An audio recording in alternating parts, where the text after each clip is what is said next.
Praise to the lord.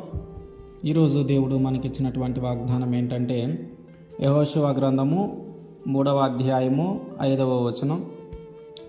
రేపు యెహోవా మీ మధ్య అద్భుత కార్యములు చేయును. ఆమేన్. ఇజ్రాయేలు ప్రజలు 40 సంవత్సరాల సుదీర్ఘ అరణ్య ప్రయాణాన్ని ముగించుకొని దేవుడు వారికి వాగ్దానము చేసిన కానాను దేశంలో ప్రవేశించటానికి సరిహద్దులో నిలబడి ఉన్నటువంటి ఆ సందర్భంలో వారి ముందు ఉధృతంగా ప్రవహిస్తూ ఉన్నటువంటి యోర్దాను నది ఉంది. వాళ్ళందరూ కూడా ఇప్పుడు యోర్దానుని ఎలా దాటాలి? మానవ మాతృలు ఇది దాటటము సాధ్యము కాదు. మనుషులు సాధారణంగా దీన్ని దాటలేరు, అసాధ్యము. మరి ఇప్పుడు దీన్ని దాటితే కానీ మనము కానానులోకి వెళ్ళలేము. మరి దీన్ని ఎలా దాటాలి అని వారి హృదయంలో ఒక భయము, ఒక ఆందోళన మొదలైంది.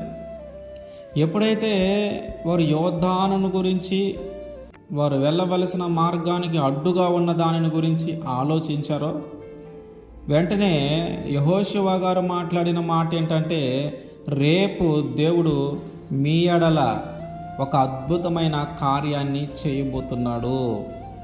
దేవుడు రేపు మీ మధ్య ఒక అద్భుతమైన కార్యమును చేయబోతున్నాడు అని చెప్పాడు యెహోషువ గారు. సో జరిగిన సంఘటన ఏంటంటే, ఆ జరిగిన అద్భుతం ఏంటంటే, ఆ ఉధృతంగా ప్రవహిస్తున్నటువంటి ఆ యోర్దాను నది రెండుగా చీల్చబడింది. ఆరిన నేల మీద ఇజ్రాయేల్ ప్రజలందరూ ఆ యోర్దాను నది దాటి కానానులోకి ప్రవేశించారు. ఇంతకు ముందైతే మోషే గారు ఉన్నారు, ఎర్ర సముద్రాన్ని దాటేటప్పుడు అట్లాగే జరిగింది. మరి ఇప్పుడు మోషే గారు లేరు కదా, యెహోషువ అలా చేస్తాడో లేదో అనే ఒక భయము వాళ్ళలో ఉంటా ఉంది. కానీ దేవుడు చేసిన అద్భుతం ఏంటంటే, ఆ యొక్క యోర్దాను నది రెండుగా చీలి ఆరిన నేల మీద ఇజ్రాయేలు ప్రజలు కానానులోకి ప్రవేశించారు. అయితే యెహోషువ గారు దీనితో పాటు ఇంకొక మాట చెప్పాడు. ఏదంటే, రేపు దేవుడు మీ మధ్య అద్భుత కార్యాలను చేయబోతున్నాడు, కనుక మిమ్మును మీరు పరిశుద్ధపరచుకోండి. మీరు పరిశుద్ధపరచబడితే ఆ కార్యం జరుగుతుంది. ఒకవేళ మిమ్మును మీరు పరచుకోలేదంటే ఆ కార్యము జరగటం కష్టమవుతుంది. అంటే మన జీవితంలో ఏవైతే యోర్దాను లాంటి సమస్యలు ఉన్నాయో, ఏవైతే యోర్దాను లాంటి పరిస్థితులు ఉన్నాయో, అవన్నీ తొలగిపోవాలంటే మనము కూడా పరిశుద్ధంగా ఉండాలి. మనల్ని మనము పరిశుద్ధపరచుకోవాలి. మనం ఎప్పుడైతే పరిశుద్ధపరచుకుంటామో అప్పుడు ఆయన మన జీవితాలు అద్భుతం చేయటానికి సిద్ధపడతాడు.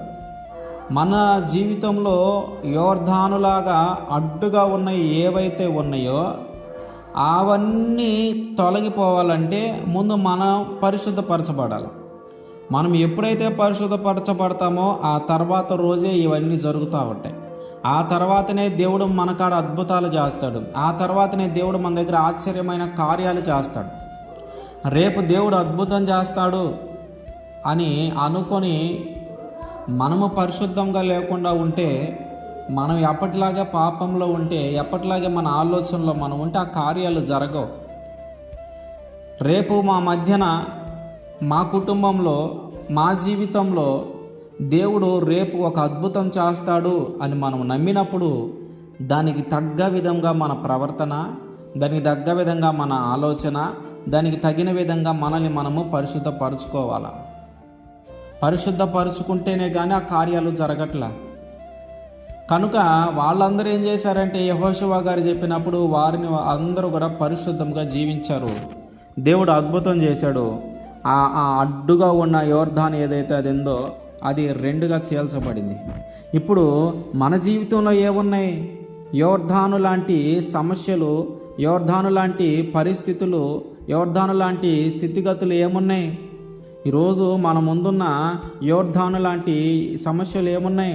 తీర్చలేని అప్పులు, నయం కాని రోగమా, కుటుంబంలో అశాంతి, మానవ దృష్టిగా చూసినప్పుడు అది సాధ్యం కాకపోవచ్చు, కానీ దేవుడికి సాధ్యమే.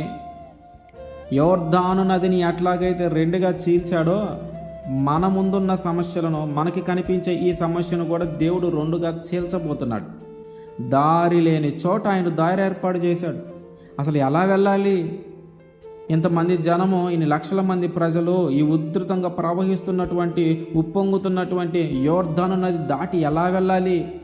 నడవటానికి దారే లేదే అనుకున్న దగ్గర ఆయన దారిని ఏర్పాటు చేశాడు. ఆయన మన పక్షాన్ని నిలబడితే ఏ ఆటంకం మనల్ని ఏం చేయలేదు. ఆయన మన పక్షాన నిలబడ్డాడంటే ఎవరు ఏం చేయలేరు. అది మన ఊహకి మించిన కార్యాలు జరుగుతాయి.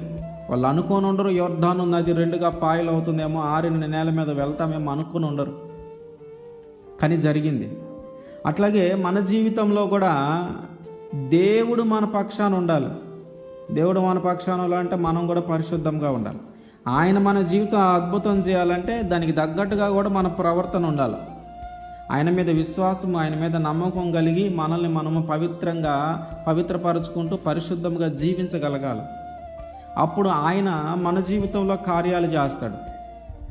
కనుక రేపు దినాన మన జీవితంలో కార్యములు జరగటం అంటే మనం ఈరోజు పరిశుద్ధపరచుకోవాలా. మనం ఈరోజు పరిశుద్ధంగా జీవించటం ప్రారంభిస్తే రేపటి దినాన ఖచ్చితంగా మన జీవితంలో దేవుడు అద్భుతం చేస్తాడు. ఆమేన్.